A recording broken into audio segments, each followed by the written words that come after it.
नमस्कार. सिटी न्यूजच्या रात्री 10च्या बुलेटिनमध्ये प्रेक्षकांचं मनपूर्वक स्वागत. आज दिनांक 19 डिसेंबर 2025 वार शुक्रवार. बातमीची सुरुवात करूया सुविचार मालेने. मार्ग उघडतील, फक्त अडथळ्यांना भिडा आणि जिद्दीने उभे राहा. आजचा सूचना आपण बघितला. आता बघूया बातमीपत्रातील ठळक बातम्या. या हेडलाईन्सचे प्रायोजक आहेत बीटीपी यात्रा ग्रुप अमरावती.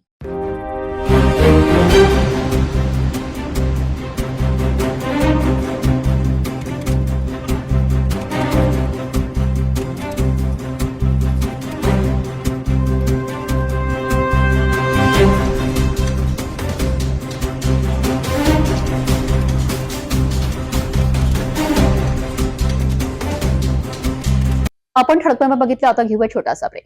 शादी और ब्याह की शुरुआत आराधना साड़ी के साथ. Aradhana wholesale shopping mall L2 बीझलँड कॉम्प्लेक्स, नांदगाव पेठ, अमरावती, जवाहर रोड, अमरावती. ब्रेकनंतर बघूया सविस्तर बातम्या. आगामी महानगरपालिका निवडणुकीच्या पार्श्वभूमीवर शहरातली सुरक्षा व्यवस्था अधिक कडक करण्यासाठी पोलीस प्रशासन पूर्णपणे ऍक्शन मोडमध्ये आलं आहे. नवनियुक्त पोलीस आयुक्त राकेश ओला यांनी पदभार स्वीकारताच शहरातील संवेदनशील भागांचा प्रत्यक्ष पाहणी दौरा केला आहे. राजकमल चौक, चित्रा चौक यांसह महत्वाच्या ठिकाणी सुरक्षा व्यवस्थेचा आढावा घेण्यात आलाय. बघूया याबाबत सविस्तर. आगामी महानगरपालिका निवडणुकांच्या पार्श्वभूमीवर शहरातील कायदा व सुव्यवस्था अबाधित ठेवण्यासाठी पोलीस प्रशासन सतर्क झालं आहे. नवनियुक्त पोलीस आयुक्त राकेश ओला यांनी पदभार स्वीकारल्यानंतर शहरातील प्रमुख आणि संवेदनशील भागांची प्रत्यक्ष पाहणी करण्यात आली आहे. राजकमल चौक, चित्रा चौक यांसह इतर महत्वाच्या परिसरात पोहोचून त्यांनी सुरक्षा बंदोबस्त, वाहतूक नियंत्रण आणि गर्दी व्यवस्थापनाची पाहणी केली आहे. निवडणुकीच्या पार्श्वभूमीवर कायदा व सुव्यवस्था राखण्याकरिता अधिकाऱ्यांना स्पष्ट आणि कडक सूचना देण्यात आल्या. संवेदनशील ठिकाणी अतिरिक्त पोलीस बंदोबस्त, सातत्याने पेट्रोलिंग, वाहतूक सुरळीत ठेवणे आणि कोणतीही अनुचित घटना घडू नये याकरिता विशेष दक्षता घेण्याचे आदेश देण्यात आले. निवडणुकीदरम्यान कायदा व सुव्यवस्थेबाबत कोणतीही तोडजोड केली जाणार नाही असा स्पष्ट इशाराही पोलीस आयुक्तांनी दिला आहे. या पाहणी दरम्यान डीसीपी श्याम घुगे, सिटी कोतवाली पोलीस ठाण्याचे वरिष्ठ अधिकारी, कोतवाली नाका येथील अधिकारी तसेच मोठ्या संख्येने पोलीस अधिकारी व कर्मचारी उपस्थित होते. निवडणुका शांततापूर्ण, निर्भय आणि सुरक्षित वातावरणात पार पाडणे हीच पोलीस प्रशासनाची सर्वोच्च प्राथमिकता असल्याचं स्पष्ट करण्यात आलंय. निवडणुकांच्या पार्श्वभूमीवर शहरातील सुरक्षा व्यवस्थेबाबत पोलीस प्रशासन पूर्णपणे सज्ज आहे. नवनियुक्त पोलीस आयुक्त राकेश ओला यांच्या ऍक्शन मोडमुळे कायदा व सुव्यवस्थेत कोणतीही ढिलाई सहन केली जाणार नसल्याचं स्पष्ट झालं आहे. अमरावती महानगरपालिका निवडणुकीच्या तोंडांवर राजकीय वर्तुळात मोठी खळबळ उडवणारी घडामोड समोर आली आहे. उभाटा ठाकरे गटाला मोठा धक्का देत सलग 5 वेळा नगरसेवक राहिलेले माजी विरोधी पक्षनेते आणि जिल्हा प्रमुख प्रशांत वानखडे यांनी तब्बल 900 समर्थकांसह युवा स्वाभिमान पार्टीत जाहीर प्रवेश केला आहे. हा प्रवेश युवा स्वाभिमान पार्टीचे अध्यक्ष आमदार रवी राणा यांच्या उपस्थितीत पार पडलाय. नेमकं काय घडलंय बघूया याबाबत सविस्तर. अमरावती महानगरपालिका निवडणुकीच्या पार्श्वभूमीवर उभाटा ठाकरे गटाला मोठा राजकीय धक्का बसला आहे. महानगरपालिकेत सलग 5 वेळा नगरसेवक राहिलेले माजी विरोधी पक्षनेते आणि उभाटा गटाचे जिल्हा प्रमुख प्रशांत वानखडे यांनी आपले सुमारे 900 समर्थकांसह युवा स्वाभिमान पार्टीत जाहीर प्रवेश केला आहे. हा प्रवेश सोहळा युवा स्वाभिमान पार्टीचे अध्यक्ष आमदार रवी राणा यांच्या उपस्थितीत पार पडलाय. यावेळी आमदार रवी राणा यांनी प्रशांत वानखडे आणि त्यांच्या सर्व समर्थकांचे पुष्पगुच्छ देऊन आणि युवा स्वाभिमान पार्टीचा दुपट्टा घालून सन्मानपूर्वक स्वागत केलेत. या प्रवेशानंतर बोलताना प्रशांत वानखडे म्हणालेत, आमदार रवी राणा यांचे अमरावतीसाठीचे विकास कार्य, त्यांची ठाम भूमिका आणि लोकाभिमुख विचारधारा यामुळे आपण युवा स्वाभिमान पार्टीत प्रवेश केला आहे. उभाटा पक्ष सध्या नेतृत्वहीन झाला असून कार्यकर्त्यांमध्ये दिशाहीनता निर्माण झाली आहे असा थेट आरोपही त्यांनी केलाय. आज मी 5 वेळा नगरसेवक म्हणून उभाटातर्फे निवडून आलेलो होतो, परंतु ज्या प्रभागात मी राहतो त्या प्रभागामध्ये माननीय आमदार, जे कर्तव्यदक्ष आमदार, लोकप्रिय आमदार आणि विकास कामांचा ध्यास असलेले, रुग्णसेवा करणारे, सामाजिक सेवा करणारे आणि गोरगरिबांना मदत करणारे आमदार म्हणून या महाराष्ट्रामध्ये अतिशय लोकप्रिय ते झाले आणि त्याचप्रमाणे माननीय सौ नवनीतजी राणा ज्या माजी खासदार म्हणून जरी असल्या तरी खऱ्या अर्थानं अमरावतीच्या विकासासाठी खासदारकीचंच काम करत आहेत. त्यांच्या नेतृत्वाचा माझ्यावर प्रचंड असा प्रभाव पडला आणि मी एका लोहचुंबक जसा आकर्षित करतो त्याप्रमाणे त्यांच्या विकास कामांच्यासाठी आणि सामाजिक कार्यासाठी त्यांच्याकडे आकृष्ट झालो आणि त्यांनी सुद्धा मला प्रतिसाद दिला की प्रशांत भाऊ, तुम्ही आमच्यासोबत काम करा, तुम्ही पण तेच काम करता जे आम्ही करतो. सामाजिक, रुग्णसेवा, सांस्कृतिक हे जे कामं आहेत ते तुम्ही करता आहात आणि त्याच्यासाठी तुम्ही पण आमच्या हातात हात घालून काम करा, म्हणजे अजून आपण लोकांचा चांगला विकास करू शकू, रुग्णसेवा करू शकू. आणि त्यामुळे मी रवी भाऊंच्या नेतृत्वावर प्रचंड असा विश्वास टाकला. मला अनेक ठिकाणाहून फोन आले, शिवसेना शिंदे गटाचे सुद्धा फोन आले, माजी खासदार अडसूळ साहेबांचे, पण मी प्रत्यक्ष सांगून दिलं त्यांना की मी रवी भाऊंकडे जाणार आहे, त्यांच्या नेतृत्वावर माझा पूर्ण विश्वास आहे. माननीय खासदार, माजी खासदार नवनीतजी राणा यांच्या नेतृत्वावर माझा विश्वास आहे. आणि त्यांनी रवी भाऊंनी मला शब्द दिला की ओबीसी पुरुष प्रवर्गातून तुम्हाला महायुतीतर्फे उमेदवारी देण्याचा मी पूर्ण प्रयत्न करेल आणि त्याच्यामध्ये आपण खात्रीलायकरित्या यशस्वी होऊ, कारण की तुमचा तो क्लेम आहे. आणि म्हणून रवी भाऊंवर माझा पूर्ण विश्वास आहे आणि त्यामुळे मी या पक्षामध्ये प्रवेश केला. स्वाभिमानच्या सर्व कार्यकर्त्यांचं सुद्धा मी काम पाहतो आहे. माझ्या प्रभागामध्ये त्यांचं सुद्धा काम अतिशय चांगलं आहे आणि म्हणून मी या सर्व गोष्टींमुळे रवी भाऊंकडे आणि माननीय नवनीतजी राणांकडे त्यांच्या विकास कामांमुळे अतिशय आकर्षित झालो आणि युवा स्वाभिमान पक्षामध्ये प्रवेश घेतला. महानगरपालिका निवडणुकीत जोरदार आपला प्रवेश आहे. उभाटाने आपली उमेदवारी नाकारली. उभाटातर्फे माझ्या फोनमध्ये आता 10-15 कॉल आहे आणि मी त्यांचे कॉल घेतले नाही, कारण की मी या सर्व गडबडीमध्ये होतो. उमेदवारी नाकाराचा प्रश्नच नाही. उद्धव बाळासाहेब ठाकरेंकडे सध्या उमेदवारांची फार कमतरता आहे आणि त्याच्यामुळे नाकारायचा प्रश्नच येत नाही. आणि म्हणून त्या पक्षामध्ये काम करत असताना आता नेतृत्वहीन पक्ष झाल्यामुळे आणि इथे सक्षम नेतृत्व असल्यामुळे मी या ठिकाणी प्रवेश घेतलेला आहे. या दरम्यान आमदार रवी राणा यांनी सांगितले की प्रशांत वानखडे यांचा प्रदीर्घ अनुभव आणि त्यांच्या कार्यकर्त्यांची ताकद युवा स्वाभिमान पार्टीला आगामी महानगरपालिका निवडणुकीत निश्चितच बळ देईल. या प्रवेशामुळे अमरावतीच्या राजकीय समीकरणांमध्ये मोठे बदल होण्याची शक्यता व्यक्त केली जात आहे. उद्धव ठाकरे सेनेमधून ज्याला उबाटा म्हणतात, अशा उबाटामधनं खऱ्या अर्थानं बाळासाहेबांचे सच्चे शिवसैनिक, जे बाळासाहेबांच्या विचाराला मानणारे, बाळासाहेबांच्या खऱ्या अर्थानं विचारावर चालणारे आमचे सिनियर 5 वेळा नगरसेवक म्हणून लोकप्रिय निवडून आलेले प्रशांतभाऊ वानखडे यांनी उबाटाला रामराम ठोकलेला आहे. या ठिकाणी उद्धव ठाकरेंना रामराम ठोकलेला आहे. ज्यांच्यापाशी शिवसेनेचे विचार राहिले नाही, ज्यांच्यापाशी बाळासाहेबांचे विचार राहिले नाही, खऱ्या अर्थानं या ठिकाणी युवासन पार्टीमध्ये आज त्यांचा प्रवेश केलेला आहे.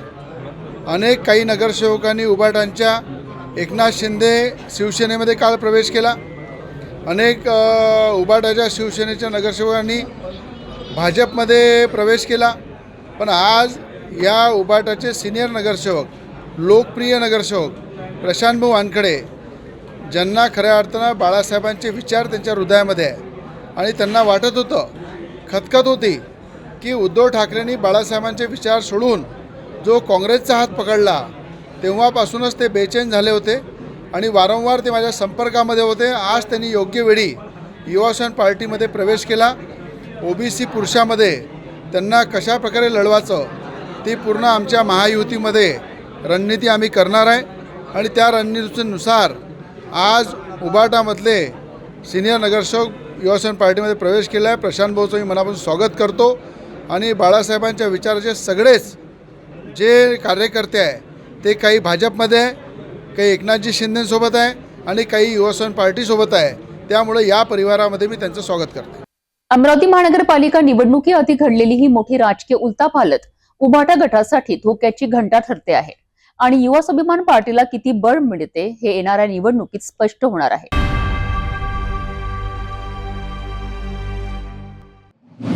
अमरावती महानगरपालिकेच्या आगामी रणसंग्रामाकरिता आता राजकीय हालचालींना वेग आला आहे.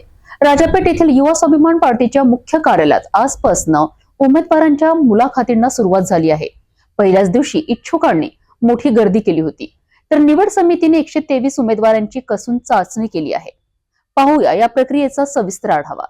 अमरावतीच्या राजापेठ येथील युवा स्वाभिमान पार्टीच्या मुख्य कार्यालयात उत्साहाचे वातावरण पाहायला मिळाले. आगामी महानगरपालिका निवडणुकीच्या पार्श्वभूमीवर उमेदवार निवड प्रक्रियेचा पहिला दिवस अत्यंत यशस्वीरित्या पार पडलाय.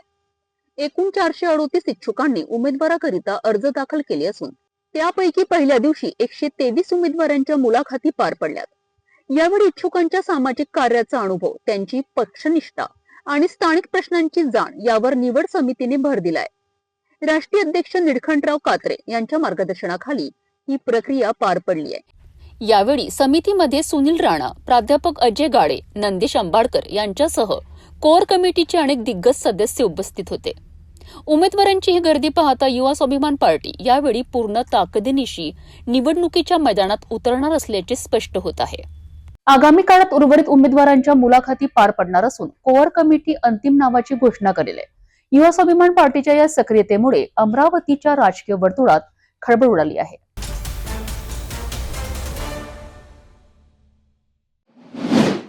अमरावती महानगरपालिका निवडणुकीच्या तोंडावर आता राजकीय वातावरण चांगलंच तापलं आहे. अमरावतीत मोठ्या प्रमाणावर मतदार घोटाळा होत असल्याचा खळबळजनक आरोप माजी नगरसेवक मुन्ना राठोड आणि काँग्रेस पदाधिकारी समीर जबंजाळ यांनी केला आहे. प्रारूप मतदार यादीत हजारो बोगस नावांचा समावेश असून वारंवार तक्रार करूनही प्रशासन जाणीवपूर्वक दुर्लक्ष करत असल्याचं त्यांनी म्हटले आहे. नेमकं काय आहे हे बोगस मतदाराचं प्रकरण, पाहूयात सविस्तर. महानगरपालिका निवडणूक 2026 करिता जे महानगरपालिका आयुक्त मॅडमनी ही निवडणूक पूर्णपणे पारदर्शक ठरणार आहे असं जे सांगितलं, ते आता असं वाटत आहे की ती अत्यंत चुकीचं आहे. ही निवडणूक कुठेही पारदर्शकपणाची दिसत नाही.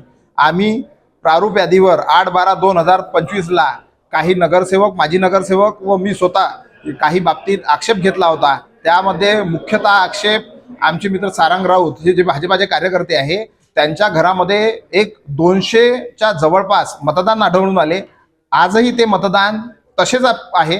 त्या व्यतिरिक्त पुन्नीबाई शिकारी या नावाने 45 मतदान एक घर क्रमांक 202 मध्ये आढळले, परंतु हे घर क्रमांक 202 प्रभाग क्रमांक 18 मध्ये कुठे आहे याची सुद्धा आजपर्यंत घेतलेल्या आक्षेपावर आम्हाला कुठलीही माहिती महानगरपालिका निवडणूक विभागाने दिली नाही. त्यामुळे ही निवडणूक खरंच पारदर्शक ठरणार आहेत का हे आता जनतेसमोर दिसणार आहे.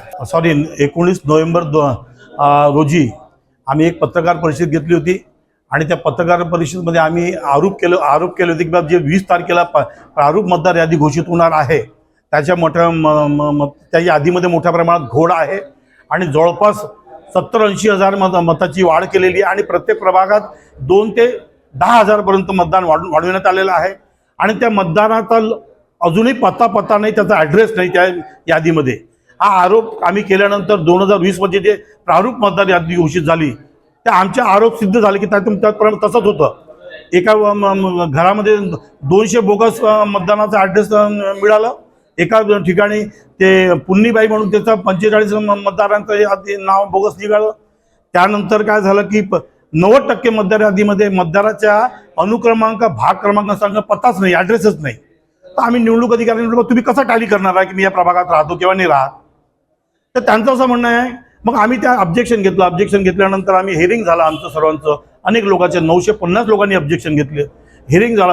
हिअरिंगमध्ये आमच्या हिअरिंगला काही निवडणूक अधिकाऱ्यांनी व महानपाच्या आयुक्तांनी काही महत्त्व दिलं नाही, ते फक्त खाण्यापुरती होती. त्यानंतर आम्ही जे अधिकृत यादी घोषित पाहिलं तर तशीच परिस्थिती, ते बोगस मतदान तसंच आहे. 25,000 मतदान तसेच आहे. इतर प्रभागातले मतदान तसेच आहे. तर त्यांनी आमचा असा आरोप आहे की त्यांनी सत्ता पक्षाच्या नेत्याच्या इशाऱ्यावर ह्या निवडणूक हायजॅक करण्याचा प्रयत्न केलेला आहे. त्यामुळे मताची चोरी, मतदान चोरीचा प्रकार मोठ्या प्रमाणात होण्याची शक्यता नाकारता येत नाही.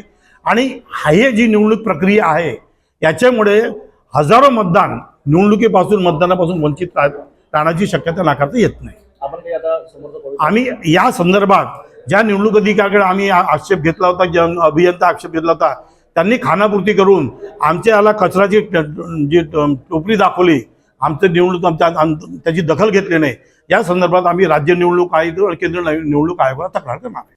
या सर्व आरोपांमुळे अमरावती महानगरपालिका प्रशासनावर आता प्रश्नचिन्ह उपस्थित होत आहेत.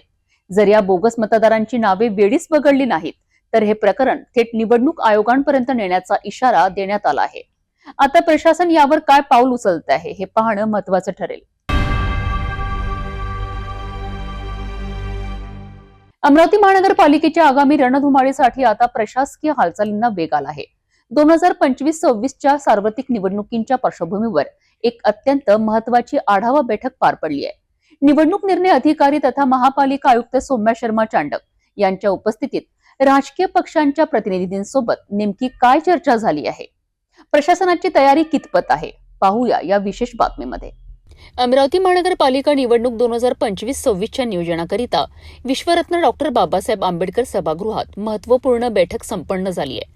निवडणूक अधिकारी सौम्या शर्मा चांडक यांनी सर्व राजकीय पक्षांच्या प्रतिनिधींना निवडणूक प्रक्रियेतील पारदर्शकता आणि नियमावलीबाबत सविस्तर मार्गदर्शन केलेत. या बैठकीत प्रामुख्याने आदर्श आचारसंहितेचे पालन, प्रचाराचे नियम आणि निवडणूक खर्चाच्या मर्यादेवर भर देण्यात आलाय. लोकशाहीचा हा उत्सव निर्भय आणि बेकायदेशीर वातावरणात पार पाडणे ही प्रशासनाची प्राथमिकता असून त्यात राजकीय पक्षांचे सहकार्य अपेक्षित आहेत, असे आवाहन आयुक्तांनी केलेत. विविध पक्षांच्या प्रतिनिधींनी मांडलेल्या शंकांचे निराकरणही यावेळी करण्यात आले. कायदा व सुव्यवस्था राखण्याकरिता आणि प्रत्येक नागरिकाला सुरक्षितपणे मतदान करता यावे याकरिता प्रशासन आता पूर्णपणे सज्ज झाले आहेत. आज महानगरपालिका निवडणूकसाठी आपण आपले अमरावती शहराच्या सर्व पक्षाची बैठक घेतली आहे आणि या महत्त्वपूर्ण बैठकमध्ये त्यांना निवडणूक विषयक सगळी माहिती देण्यात आलेली आहे, जेणेकरून पार्टीजचा जे विषय ते क्लिअर राहील आणि पुढच्या येणाऱ्या आठवड्यामध्ये जे नॉमिनेशन सुरू होणार आहे त्याच्यासाठी लागणारे कागदपत्र, हर्ता सगळी विषयावर चर्चा करण्यात आलेली आहे. यांना तिथे आचारसंहिताबद्दल सूचना दिलेली आहे, एक्सपेंडिचर मॉनिटरिंगबद्दल सूचना दिलेली आहे, आपला जे कक्ष स्थापन करण्यात आला एक खिडकी कक्ष त्याबद्दल सूचना देण्यात आलेली आहे. आपला जे पेड कॉन्टेंट जे मीडिया सर्टिफिकेशनबद्दल कमिटी असते त्याबद्दल पण माहिती देण्यात आली आहे आणि त्यांचे काही जे विषय होते त्यावर चर्चा करून त्यांना मार्गदर्शन देण्यात आलेलं आहे. आगामी महानगरपालिका निवडणुकीकरिता प्रशासनाने आपली कंबर कसली आहे. सर्व नियम आणि अटींचे पालन करून ही निवडणूक शांततेत पार पडेल असा विश्वास प्रशासनाने व्यक्त केला आहे. आता राजकीय पक्ष या सूचनांची अंमलबजावणी कशी करतात.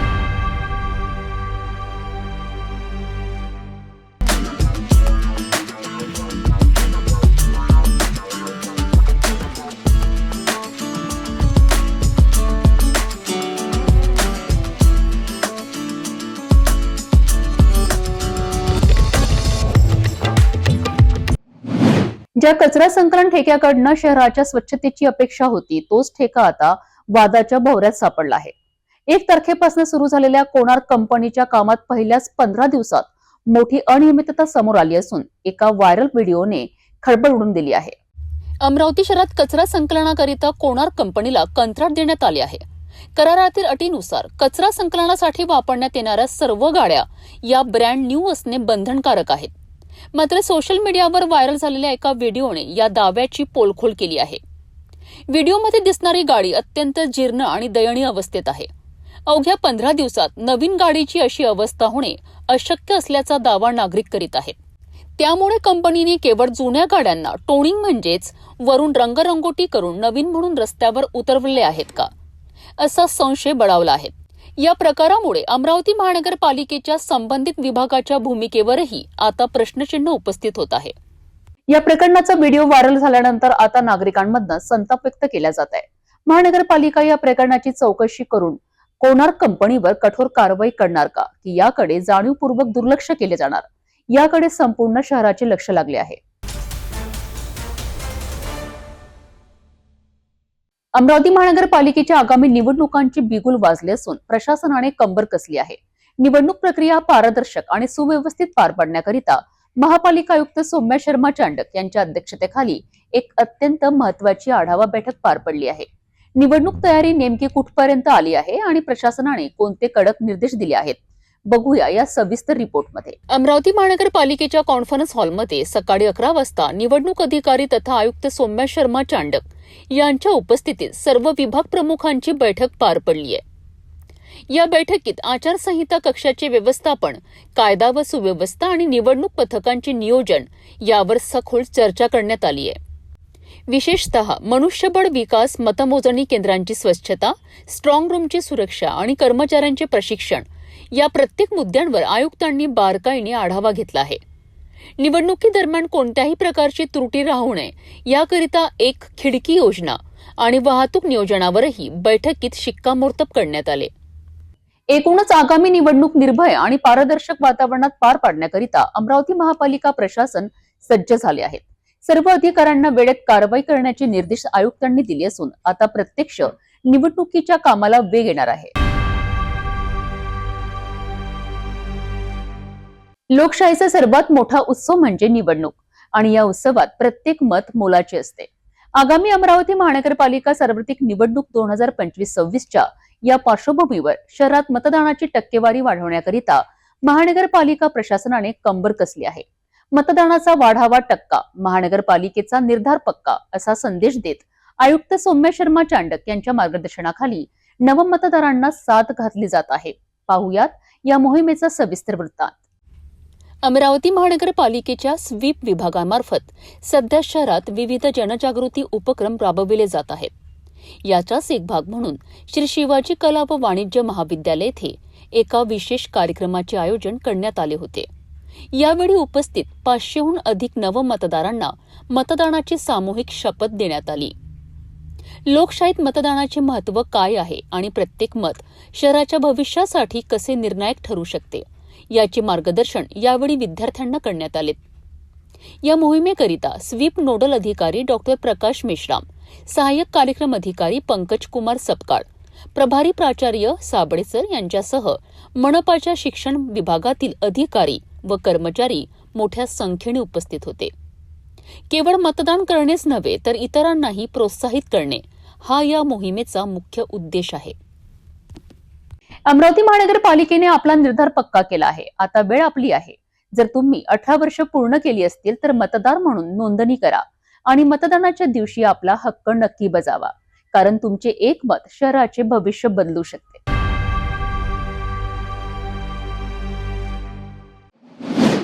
अमरावती जिल्हा तैलिक समितीच्या वतीने येत्या 30 डिसेंबरला एक भव्य राज्यस्तरीय वधूवर परिचय मेळाव्याचे आयोजन करण्यात आले आहे.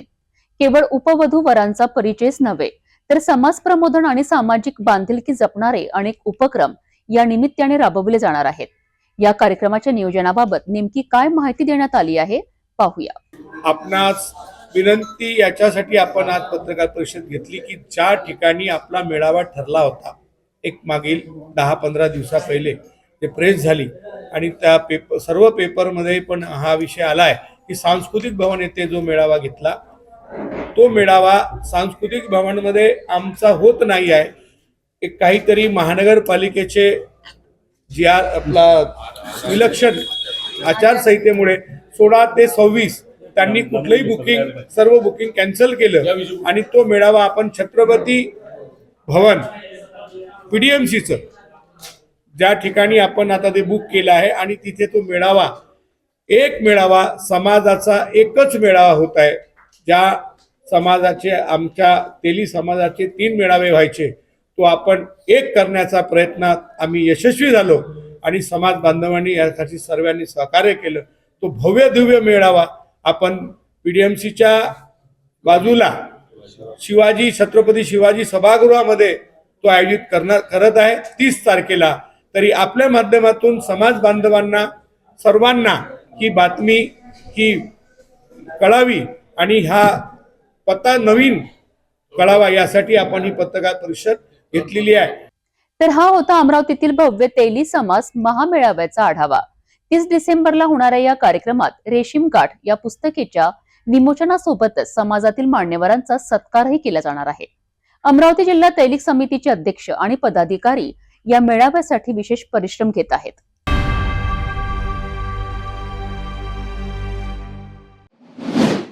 आदिवासी फासेपारधी समाज संघटनेने धारणी प्रकल्प कार्यालयातील कारभारावर गंभीर ताशेरे ओढले आहेत. वरिष्ठ लिपिक चंद्रसेन राठोड यांच्यावर भ्रष्टाचाराचे आणि गैरवर्तणुकीचे आरोप करत त्यांचा पदभार काढून घेण्याची मागणी एका पत्रकार परिषदेद्वारे करण्यात आली आहे. काय आहेत नेमके आरोप आणि का संतापला आहे पारधी समाज? तर विषय काय झाला, 11 डिसेंबरला आम्ही हिवाळी अधिवेशन 2025 नागपूर येथे हिवाळी मोर्चामध्ये सहभागी झालो आणि त्या मोर्चाचा मुख्य उद्देश आमचा हाच होता की पारधी पॅकेज हे जे आदिवासी विभागाअंतर्गत आहेत त्याची CBI चौकशी करा. माननीय आदिवासी मंत्री साहेबांचे जे सचिव आहेत तर त्यांनी CBI चौकशी नाही पण त्यांनी चौकशीचे आदेश केले आणि चौकशी आता कुठेतरी ग्राउंड लेवलवर काम करते. आम्ही त्यांचा राजुरा, वडाडी किंवा हे 2-3 गावं जे झालेले आहेत तिथे चौकशीचे आम्ही त्यांना सहकार्य केलेले आहेत. जेव्हा ही गोष्ट आमचे प्रतिस्पर्धी किंवा सहकारी जे बाकीचे जे संघटनेचे लोक आहेत आमच्या समाजाचे, या लोकांनी आम्हाला आधी पण विरोध दर्शवला होता आणि ते लोकांनी माझ्या घरी गुंड पाठवून मला मारण्याचा प्रयत्न केलेला आहे की तू ही CBI चौकशी किंवा चौकशी तू थांबवून दे म्हणून. मला हे म्हणायचं आहे की तुम्ही कशातच नाही आहे किंवा त्यांचा जो सूत्रधार आहे प्रकल्प अधिकारी कार्यालय धारणी इथला जो कर्मचारी आहे श्री चंद्रसेन राठोड म्हणून, हा त्याचा मुख्य सूत्रधार आहे आणि तो श्री सलीम किस्बन भोसले यांच्या आदेशानुसार हे त्यांनी जे माझ्यावर गुंड पाठवलेले आहेत तर त्यांनी माझा आवाज थांबवण्याचा प्रयत्न केलेला आहे. म्हणूनच मी आज ही कॉन्फरन्स केली आहे की तुम्ही हे सगळं पेपरमध्ये समाज माध्यमांमध्ये द्या आणि प्रशासनाला ह्या गोष्टीची माहिती द्या की CBI चौकशी मागितल्यानंतर तुमचं कार्यालय का भीत आहे, माझ्या चौकशीला का भीत आहे. तुमचे काम चांगले आहे तर तुम्ही भ्यायला नको ना. आम्ही चौकशीला आम्ही सगळे सहकार्य करतोय, ग्राउंड लेवलवर आम्ही तुमच्या सोबत आहोत. तर आमची चौकशी झालीच पाहिजे ही शासन आणि आपण पत्रकार परिषदेला पण माझं एक विनंती आहे की ही गोष्ट मोठ्यात मोठ्या प्रमाणे तुम्ही समाज माध्यमांमध्ये प्रसारित करा आणि आम्हालाच नाही तर आमच्या फासेपारधी समाजाला एक मुख्य न्याय द्या म्हणून. जर तुमच्या मागण्या पूर्ण झाल्या नाही तर समोरचं कोण का राहणार तुमचं? आम्हाला जर मुख्य मागण्या मिळाल्या नाही तर आम्ही होऊ शकते परत मोर्चा कलेक्टर जिल्हाधिकारी साहेब आहेत त्यांच्यावर नेऊ, तिथे उपोषणला बसू, आम्ही आमरण उपोषण सुद्धा करू. आम्ही विधान भवनावर मोर्चा काढलेला आहे 11 डिसेंबरला आणि त्याचाच प्रत्युत्तर म्हणून शासनाने आम्हाला चौकशीचे आदेश दिलेले आहेत आणि ती चौकशी सध्या सुरू आहे. ती चौकशी थांबवण्याचंच काम आदिवासी फासेपारधी समाज संघटना ती करत आहेत. त्यांचं असं म्हणणं आहे की तुम्ही चौकशी थांबवा म्हणून. आदिवासी समाजाच्या हक्काच्या पैशात अशा प्रकारे घोळ होत असेल तर प्रशासन यावर काय कारवाई करणार, हा आता एक मोठा प्रश्न आहे. या गंभीर आरोपानंतर वरिष्ठ अधिकारी चंद्रसेन राठोड यांच्यावर काय पाऊल उचलतात याकडे सर्वांचे लक्ष लागले आहे.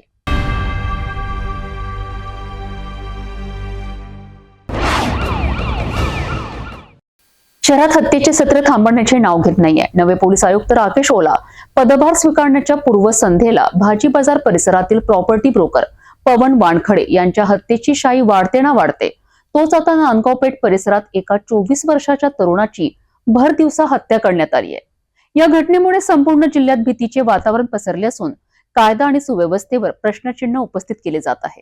अमरावती येथील रहिवासी असलेल्या 24 वर्षीय मंथन पालानकर याची नांदगाव पेठमधील बोर नदी प्रकल्पाच्या प्रवेशद्वारावर निर्घुण हत्या करण्यात आली आहे. मिळालेल्या माहितीनुसार मंथनला 4 तरुणांनी चर्चेसाठी या ठिकाणी बोलावले होते. दुपारी 3:30च्या सुमारास मंथन आपल्या दुचाकीवरनं तिथे पोहोचला. मात्र तिथे आधीच दबा धरून बसलेल्या 4 जणांनी त्याला घेरले. प्रत्यक्षदर्शींनी दिलेल्या माहितीनुसार 2 तरुणांनी मंथनला घट्ट पकडून ठेवले तर इतर दोघांनी त्याच्या पोटावर चाकूने सपासप वार केलेत. मंथन रक्ताच्या थारोळ्यात कोसळताच आरोपींनी तिथून पळ काढला. वर्मी घाव लागल्याने मंथनचा जागीच मृत्यू झाला. या घटनेची माहिती मिळताच पोलिसांनी धाव घेत पंचनामा केला आहे. ही हत्या पूर्ववैमनस्यातून झाली की अन्य काही कारणातून याचा शोध आता पोलीस घेत आहे. अमरावती शहरात गुन्हेगारांना पोलिसांचा धाक उरला आहे की नाही असा सवाल आता नागरिक विचारित आहेत. ऐन महापालिका निवडणुकीच्या तोंडावर शहरात दहशतीचे वातावरण आहे. पोलीस आता मंथनच्या मोबाईल कॉल रेकॉर्ड्सवरनं आरोपीपर्यंत पोहोचण्याचा प्रयत्न करीत आहेत. गुन्हेगारीला आळा घालण्याकरिता पोलीस आयुक्त राकेश ओला कोणते पाऊल उचलते आहे हे पाहणे महत्वाचे ठरेल. या प्रकरणातील पुढील अपडेटसाठी पाहत राहा सिटी न्यूज.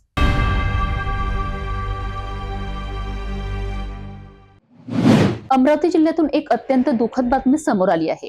तिवसा तहसील जवळ आनंदवाडी परिसरात कालव्यात वाहून गेलेल्या तरुणाचा मृतदेह 19 डिसेंबरच्या सकाळी बाहेर काढण्यात आला आहे. या घटनेमुळे संपूर्ण परिसरात शोककळा पसरली आहे. नेमकं काय घडलं बघूया या रिपोर्टमध्ये. अमरावती जिल्ह्यातील तिवसा तहसील जवळ असलेल्या आनंदवाडी परिसरात एक हृदयद्रावक घटना घडली आहे. येथील कालव्यात वाहून गेलेल्या 21 वर्षीय तरुण ओम अरविंद सहारे याचा मृतदेह सकाळी बाहेर काढण्यात आला.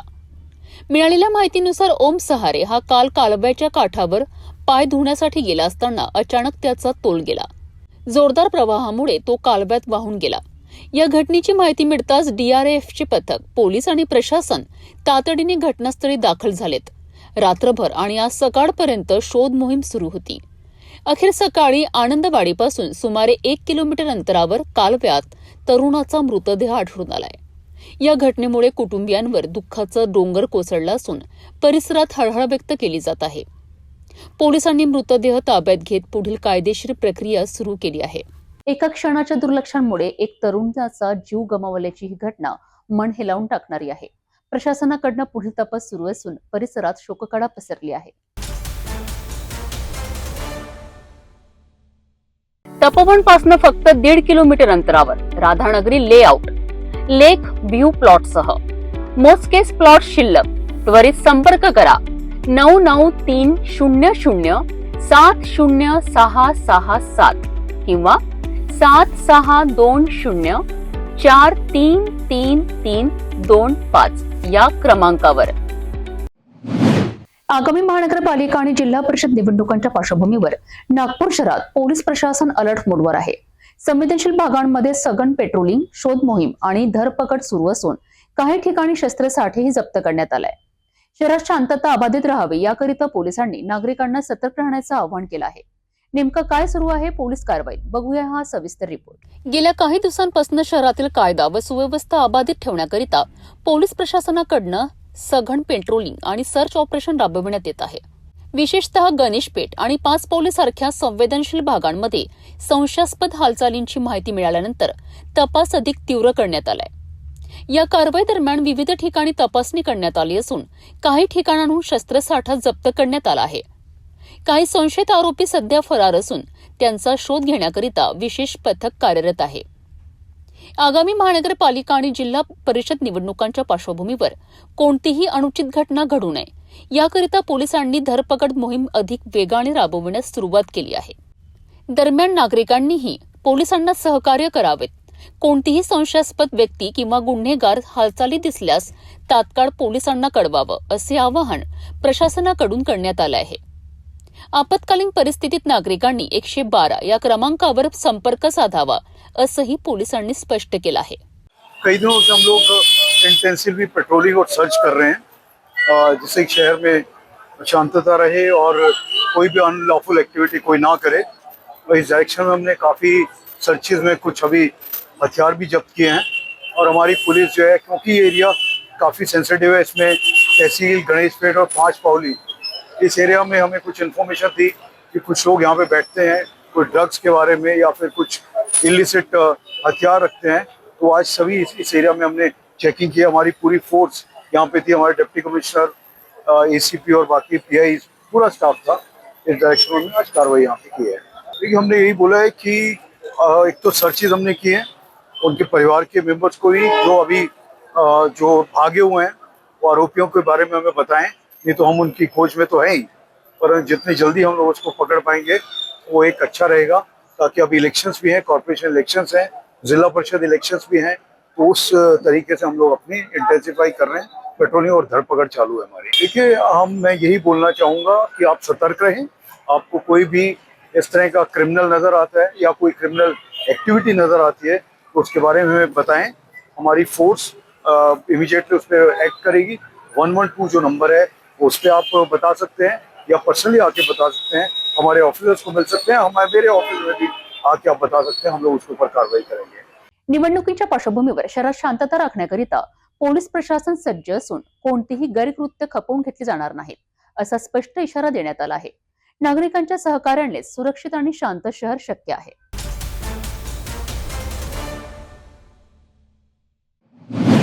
नागपूर जिल्ह्यातून एक अतिशय धक्कादायक आणि हृदयद्रावक घटना समोर आली आहे. बुटीबोरी MIDC मधील अवाडा कंपनीत टँक टॉवर कोसळून मोठा अपघात झाला असून या दुर्घटनेत 3 कामगारांचा मृत्यू झाला आहे, तर अनेक कामगार टॉवर खाली अडकल्याची भीती व्यक्त केली जात आहे. नेमकं काय घडलं आहे बघूया या रिपोर्टमध्ये सविस्तर. शुक्रवारची सकाळ नागपूरच्या बुटीबोरी MIDCतील काळ ठरली. सकाळी 9:30च्या सुमारास अवाडा कंपनीच्या आवारात नेहमीप्रमाणे काम सुरू होतं. मजूर एका जमिनीवरील पाण्याच्या टाकीजवळ बांधकाम करीत होते. मात्र अचानक ही अजस्त्र टाकी कोसळली आणि तिथे काम करणाऱ्या मजुरांना सावरण्याचीही संधीही मिळाली नाही. या भीषण दुर्घटनेत 3 मजुरांचा मलब्याखाली दबून जागीच मृत्यू झालाय, तर 3 जण गंभीर जखमी झालेत. धक्कादायक बाब म्हणजे जखमींमध्ये काही अल्पवयीन मुलांचाही समावेश असल्याचे समोर आले आहे. घटनेची माहिती मिळताच बुटीबोरी पोलीस आणि अग्निशमन दलाने घटनास्थळी धाव घेतली. जखमींना तातडीने जवळच्या रुग्णालयात हलविण्यात आले असून मृतांचे मृतदेह उत्तरीय तपासणीकरिता पाठवण्यात आले आहे. या दुर्घटनेमुळे कंपनी प्रशासनाच्या सुरक्षा व्यवस्थेवर आता गंभीर प्रश्न उपस्थित केले जात आहेत. हो मदारी, किती वाजताची घटना आहे, नेमकं काय घडलेलं आहे आणि किती जणांचा मृत्यू झाला या घटनेत? हा घटना जे आहे ते 11-11:30 वाजेचे आहेत. हे जे लोकेशन आहे ते अवादा फॅक्टरी आहेत नवीन बुटीबोरी MIDCला, नवीन MIDC बुटीबोरीला.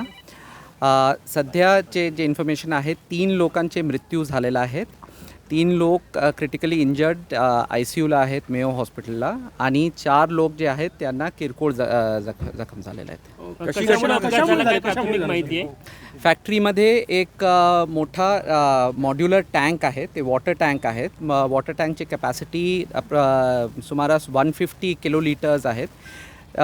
ते जे टँक आहे ते ब्लास्ट झाला आणि ब्लास्टमुळे हे जे आहेत ते कॅज्युअल्टी झालेले आहेत. सर, जे कामगार जे जखमी आहेत, मृत्यू आहेत, ते नेमके त्यावेळी काय करत होते आणि त्या पाण्याच्या फ्लोमुळे त्यांचा असा काय मृत्यू झाला?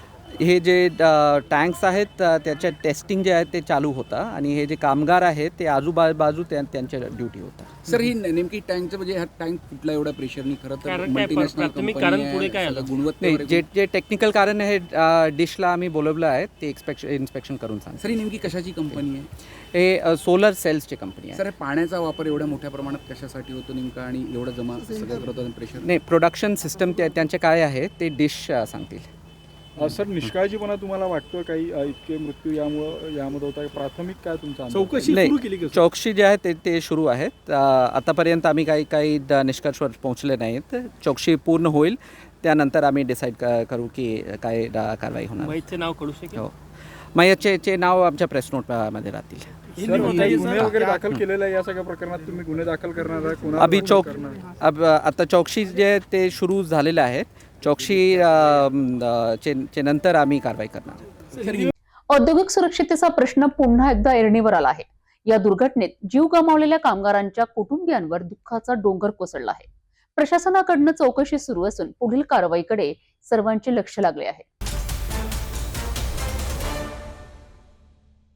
नागपूर शहरातून गुन्हेगारीवर मोठी कारवाई समोर आली आहे. गुन्हे शाखा युनिट 3च्या पथकाने जबरी चोरी आणि दरोड्याचा प्रयत्न करणाऱ्या पाहायच्या आरोपीस त्यांच्या साथीदारांसह ताब्यात घेत मोठा खुलासा केला आहे.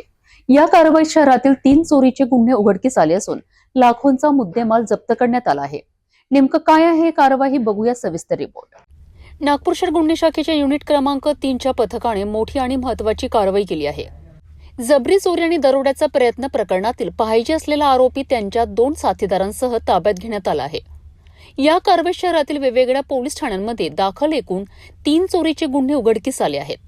उघडकीस आलेले गुन्हे लकडगंज पोलीस ठाणे आणि जरीपटका पोलीस ठाण्याच्या हद्दीतील आहे. ताब्यात घेण्यात आलेल्या आरोपींमध्ये शहबाज खान शेर खान, मझर उफ मज्जू खान अफसर खान आणि शेख इर्शाद शेख सुभान यांचा समावेश आहे. मुख्य आरोपींवर नंदनवन पोलीस ठाण्यात यापूर्वीही गंभीर स्वरूपाचे गुन्हे दाखल असून तो पाहिजे आरोपी होता. आरोपींकडनं इस्ट्रामॅन कंपनीच्या 4 बॅटऱ्या, कटिंग केलेल्या ई-रिक्षांचे साहित्य, कटर मशीन आणि नंबर प्लेट असा एकूण 76,000 रुपयांचा मुद्देमाल जप्त करण्यात आला आहे. गुन्हे शाखा युनिट 3 येथील पोलीस उपनिरीक्षक मधुकर काटोके आणि यांचे पथक यांनी एक पाहिजे आरोपी आहे, ज्याचं नाव आहे शहबाज खान शेर खान, जो हसनबाग येथील राहणार आहे आणि नंदनवन पोलीस स्टेशन येथील एका 394चा गुन्हा आणि एक 399चा गुन्हा एक जबरी चोरी आणि एक दरोड्याचा प्रयत्न, अशा 2 गुन्ह्यामध्ये वॉन्टेड होता.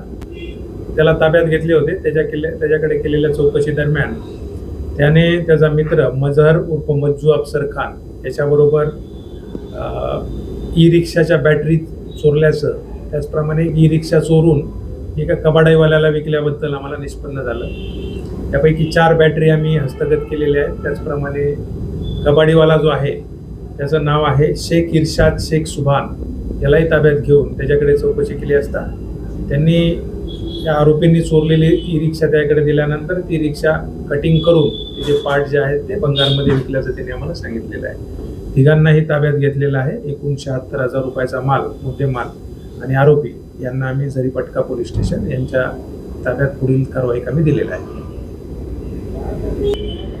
यामध्ये आमची युनिट 3 येथील पोलीस उपनिरीक्षक मधुकर काटोके, त्याचप्रमाणे त्यांचं पूर्ण पथक यामध्ये या कारवाईमध्ये सहभागी झालेलं होतं. गुन्हे शाखा युनिट 3च्या या कारवाईमुळे चोरी आणि जबरी चोरीच्या घटनांवर आळा बसण्याची शक्यता आहे. पोलिसांची तपास मोहीम सुरू असून आणखी गुन्हे उघडकीस येण्याची शक्यता व्यक्त केली जात आहे.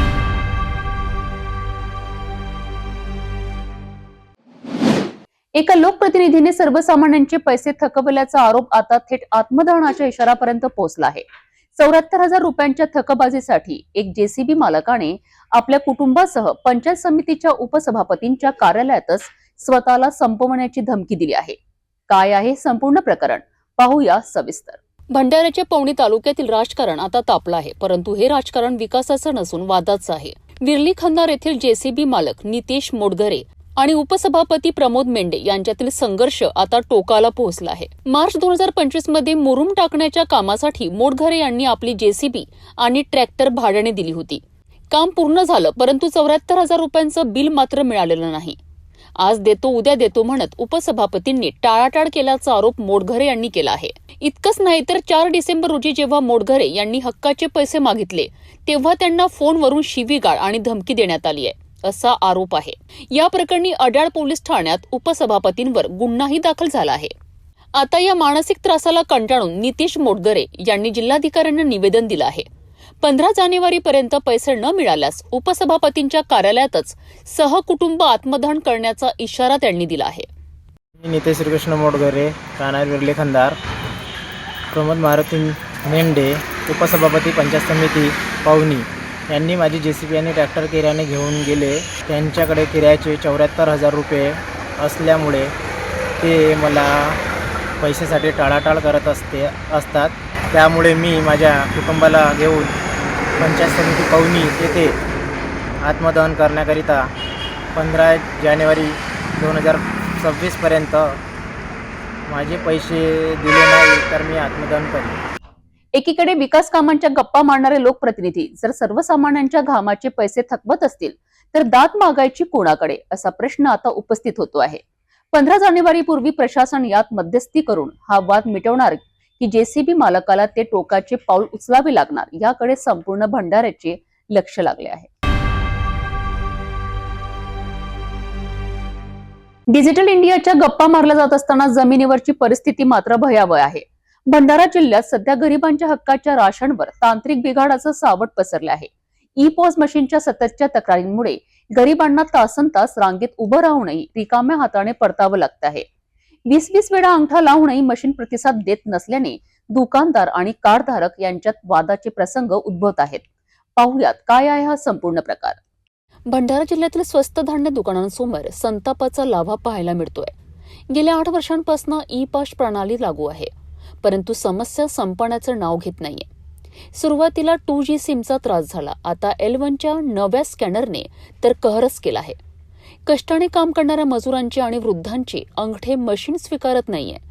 एका कार्डधारकाला किमान 15 ते 20 वेळा प्रयत्न करावा लागतोय, तरीही यश येत नाही. ज्यांच्याकडे मोबाईल आहे त्यांना OTP मिळतोय, परंतु ग्रामीण भागातील त्या वृद्ध माऊलींचं काय, ज्यांच्याकडे साधा मोबाईलही नाही. प्रशासनाच्या या तांत्रिक आतंकामुळे दुकानदारही हतबल झाले आहेत. स्वतःच्या खिशातून पैसे देऊन वायफाय लावूनही यंत्रणा साथ देत नाहीये. सर, ते राशन घ्यायला येतो आम्ही, जो मशीन थंब लावतो ती मशीन आहे ज्यातून म्हणजे राशन कार्डाची जो पास निघते ती थंब लागत नाही. आणि मोबाईलचे OTP पण बराबर येत नाही आणि जो आईज घेतात ते पण खूप त्रास देते आणि आम्ही कामधंदेवाले लोक आम्हाला प्रॉब्लेम आहे याच्यापासून, तर तुम्ही दुसरी मशीन द्यावं हे आमची म्हणजे कृपा आहे शासनाला. मी वाल्मिक लांजेवार, तालुका अध्यक्ष स्वस्त धान्य दुकानदार संघटना लाखनी. मागील 8 वर्षापूर्वी E-POS मशीनद्वारे धान्याचं वाटप करण्यात येत आहे. तेव्हापासून आतापर्यंत ह्या मशीनमध्ये नेहमी समस्या राहिलेल्या आहेत. सुरुवातीला आम्हाला 2G सिम देण्यात आलं होतं. त्यावेळेससुद्धा आम्हाला स्वतःच्या पैशाने वायफाय घेऊन आपल्या याच्यावर मशीन चालवावं लागत होती. त्याच्यानंतर जो फिंगर आम्ही ज्याच्यावर घेतो स्कॅनर, तो L0 होता. L0 असताना आम्हाला खूप समस्या यायच्या. त्यावर शासनाने मग काय केलं, L1 स्कॅनर पाठवलं. L1 स्कॅनर हा मागील 2-3 महिन्यापासून लागण्यात आलेला आहे. पण या स्कॅनरवर L0पेक्षा जास्त समस्या निर्माण होत आहे. कार्डधारकांचे याच्यावर थंबच नाही आहेत. एकेका कार्डधारकांना 15-15, 20-20 वेळा थंब घ्यावं लागतात, तेव्हा पण सुद्धा होत नाही. काही लोकांकडे मोबाईल OTPचे ऑप्शन असल्यामुळे OTPवर मॅक्झिमम लोकांनी आम्ही यावेळेस राशन वाटप केलेलं आहे. आणि पण ज्यांच्याकडे मोबाईल नसल्यामुळे जे गावखेड्यातले आहेत त्यांना फार समस्या निर्माण झालेली आहे. त्यांचे आयख्यानसुद्धा होत नाही. आणि अशा परिस्थितीत राशन दुकानदारांना आणि कार्डधारकांनासुद्धा दोघांनाही मानसिक त्रास होत आहे, त्यांना शारीरिक त्रास होत आहे. ये जा हे वाढलेले आहेत दुकानदारांच्याकडे आणि ते दुकानदारांना अक्षरशः शिवा देऊन जातात की हे तुमच्या कायचे हा लावला नेहमीचा आहे यशस्वी भानगड. या आपल्या गावठी भाषेत पण सुद्धा शिवा देतात आम्हाला. त्यामुळे आम्हालासुद्धा हा खूप मानसिक त्रास सहन करावा लागत आहे. आम्हाला शासनाला अशी विनंती आहे की त्यांनी या समस्येचे लवकरात लवकर निराकरण करावे आणि आम्हालासुद्धा आणि कार्डधारकांनासुद्धा या संकटातून मुक्त करावे. तांत्रिक प्रगती आहे ही मानवाच्या सुखासाठी असावी, परंतु भंडाऱ्यात ती गरिबांच्या पोटावर मारणारी ठरत आहे. E-POS मशीनची ही समस्या सुटणार की प्रशासन याकडे दुर्लक्ष करणार हे पाहणं महत्त्वाचं ठरेल.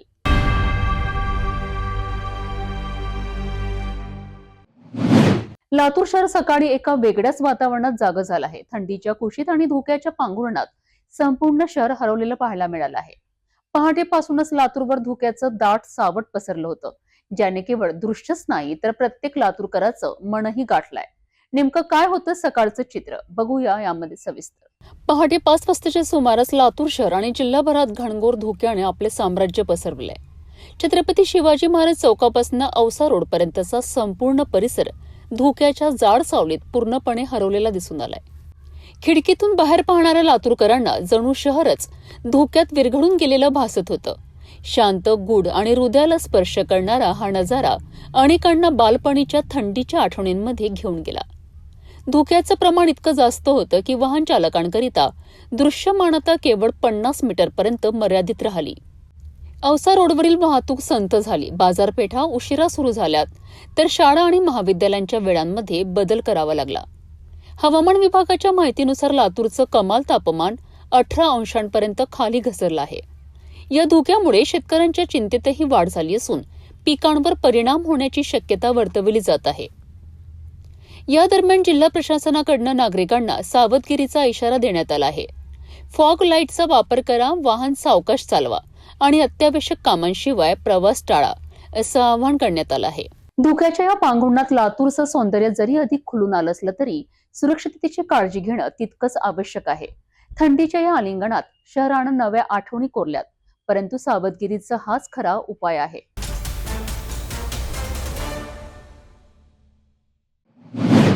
लातूर जिल्ह्यात शेतशिवारात एक वेगळाच उत्साह पाहायला मिळतो आहे. मार्गशीर्ष महिन्यातील अमावस्यानिमित्त साजरी होणारी वेळा अमावस्या शेतकरी आणि निसर्ग यांचं अतूट नातं अधोरेखित करणारा सण ठरतो आहे. आज काळ्या आईच्या पूजेकरिता शेतशिवार माणसांनी फुलून गेला आहे. पाहूया लातूरमधील वेळा अमावस्याचं खास चित्र. लातूर जिल्ह्यात 19 डिसेंबर रोजी मार्गशीर्ष महिन्यातील वेळा अमावस्या मोठ्या उत्साहात साजरी करण्यात आली आहे. या दिवशी शेतकरी, चाकरमानी महिला आणि लहान मुले कुटुंबासह शेतशिवारात दाखल होताना पाहायला मिळालेत. काळ्या आईची म्हणजे जमिनीची पूजा करण्याकरिता शेतशिवारात सकाळपासूनच गर्दी उसळली होती. वेळा अमावस्या हा पूर्णतः शेतीशी निगडीत सण असून रबी हंगामातील पिकांची भरभराट व्हावी, चांगले उत्पादन मिळावे आणि निसर्गाबद्दल कृतज्ञता व्यक्त करण्याकरिता ही पूजा केली जाते. या सणाला दर्श अमावस्या किंवा एरळी अमावस्या असेही म्हटले जाते. पेरणीनंतर येणारी 7वी अमावस्या असल्याने कन्नड भाषेतील एळली या शब्दावरनं हे नाव रूढ झाले आहेत. शेतात कोप बांधून काळ्या आईची पूजा केली जाते. शेतातील पांडव पूजेला विशेष महत्त्व असून पूर्वजांचे स्मरण आणि त्यांना वंदन करण्याची परंपराही यावेळी पाळली जाते.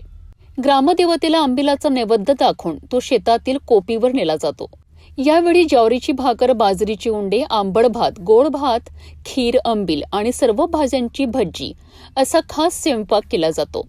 शेती नसलेल्या नागरिकांनाही या दिवशी शेतात जेवणासाठी आमंत्रित केलं जातं. सायंकाळी रब्बी पिकातून हेडंगा पेटून फिरवण्याची परंपरा असून त्यामुळे थंडी कमी होते असा समज आहे.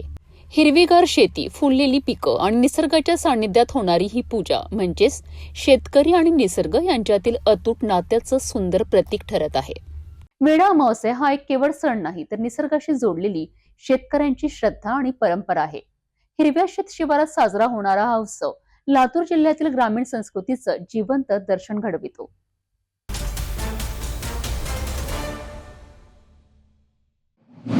शेतीला पूरक असणारा जोडधंदा म्हणजे पशुपालन. मात्र याच पशुधनांच्या आरोग्याचा प्रश्न आता ऐरणीवर आला आहे. कामरगाव येथील श्रेणी 1 पशुवैद्यकीय दवाखान्यात कायमस्वरूपी डॉक्टर आणि औषधांचा तुटवडा असल्याने पशुपालक हवालदिल झाले आहेत. याच प्रश्नावर शिवसेना उद्धव बाळासाहेब ठाकरे पक्षाचे सर्कल प्रमुख शरद तुमसरे यांनी आक्रमक पवित्रा घेतला असून प्रशासनाला थेट इशारा दिला आहे. बघूया याबाबत सविस्तर बातमी. वाशिम जिल्ह्यातील कामरगाव येथील पशुवैद्यकीय दवाखाना श्रेणी 1 हा परिसरातील अनेक गावांसाठी केंद्रबिंदू आहे. मात्र सध्या हा दवाखाना स्वतःच आजारी असल्याचे चित्र दिसत आहे. येथे कायमस्वरूपी डॉक्टर नसल्याने वेळेवर उपचार मिळत नाही. परिणामी अनेक शेतकऱ्यांना आपले पशुधन गमवावे लागते. केवळ डॉक्टरांचीच कमतरता नाही तर दवाखान्यात आवश्यक औषधी, लसी आणि सर्जिकल साहित्याचाही मोठा तुटवडा आहे. यामुळे शेतकऱ्यांची आर्थिक लूट होत असून त्यांना खासगी डॉक्टरांकडे धाव घ्यावी लागते. मेडिसिन कोणतंच नाही तर इंजेक्शन आलेले आहेत आपल्याकडे. मागच्या याच्यात आलेले लॉटमध्ये आपले इंजेक्शन आहे सर्व. ड्रेसिंगचं आपल्याला पट्ट्यानी आलेलं काहीच नाही आलं आपल्याला. मी आता गाय आणली होती काल दवाखान्यातून आणली. ते म्हणे बा तुम्ही मेडिकलवर व्यर्थ पैसे कमावल्यापेक्षा म्हणे इथून क्वार्टर. नमस्कार पवार साहेब. बँडेज पट्ट्या घ्यायच्या म्हणे. इथं आलं तर अरे हे आपल्या इथं म्हटलं कॉटन नाही आहे, काही ड्रेसिंगचं मटेरियल नाही आहे आणि यांचं सांगणं आहे की आपण टाकलेली आहे. आपण ऑर्डर टाकली आहे म्हणे 6 महिन्यापासून.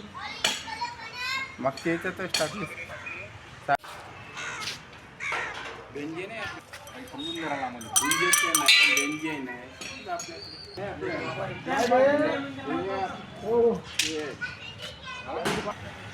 कॉटन पट्टे नाही आहे म्हणते साहेब. नाही हा जे काय हे फक्त आपल्याकडे काय साहेब याच्यावर काय होईल आता आपल्याला पाहावं. हे बेसिक गोष्टी ह्या नाही आहेत. आपल्याला काय करता येईल सांगा ना. हीच गंभीर बाब लक्षात घेऊन शिवसेना उद्धव बाळासाहेब ठाकरे पक्षाचे सर्कल प्रमुख शरद तुमसरे यांनी प्रशासनाकडे लेखी मागणी केली आहे. लवकरात लवकर कायमस्वरूपी डॉक्टरांची नियुक्ती करा आणि औषध साठा उपलब्ध करून द्यावा. अन्यथा शिवसेना स्टाईलने जन आंदोलन छेडले जाईल असा इशारा त्यांनी दिला आहे. शेतकऱ्यांच्या या मागणीकडे आणि शरद तुमसरे यांनी दिलेल्या इशाऱ्याकडे प्रशासन किती गांभीर्याने पाहते आहे हे पाहणे महत्वाचे ठरेल आहे. जर लवकरात लवकर येथे डॉक्टर आणि औषधे उपलब्ध झाली नाहीत तर कामरगाव परिसरात मोठं आंदोलन उभे राहण्याची शक्यता आहे. जाता जाता पुन्हा एकदाच्या ठळक बातम्या. या हेडलाईन्सचे प्रायोजक आहेत बीटीपी यात्रा ग्रुप अमरावती.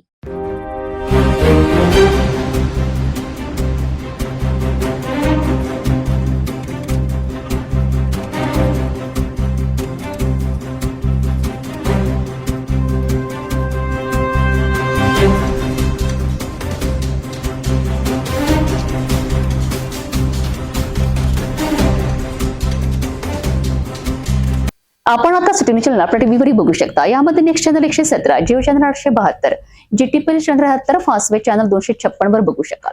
आता अमरावती जिल्ह्यानंतर विदर्भ आणि महाराष्ट्राचे दर्शक घर बसल्या आपल्या केबल टीव्हीवर सिटी न्यूज बातमी पाहू शकाल. यामध्ये Chhatrapati Sambhajinagar NST setup box number 14, Yavatmal setup box number 12, Washim setup box number 26, Nanded setup box number 17, Mahur setup box number 7, Akola RC setup box number 899, Bhandara NST setup box number 122, तर Chandrapur NST setup box number 117 वर बघू शकाल.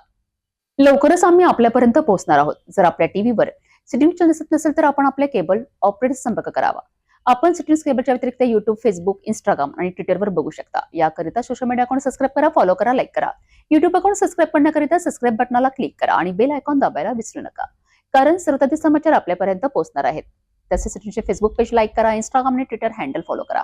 आपण व्हॉट्सअपवर सुद्धा सूचना देऊन न्यूज प्राप्त करू शकता. व्हॉट्सअप नंबर स्क्रीनवर येत आहे. हे बातमीपत्रावरच थांबूया. पुन्हा भेटूया नवीन घडामोडींसोबत. आपण बघत राहा फक्त सिटी न्यूज.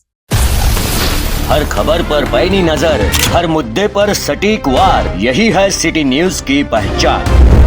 जहाँ सच्चाई की आवाज दबाई जाती है, वहाँ सिटी न्यूज उठाता है सवाल. हर स्क्रीन पर, हर प्लेटफॉर्म पर हमारी मौजूदगी बोलती है. सिटी न्यूज हमेशा सच के साथ.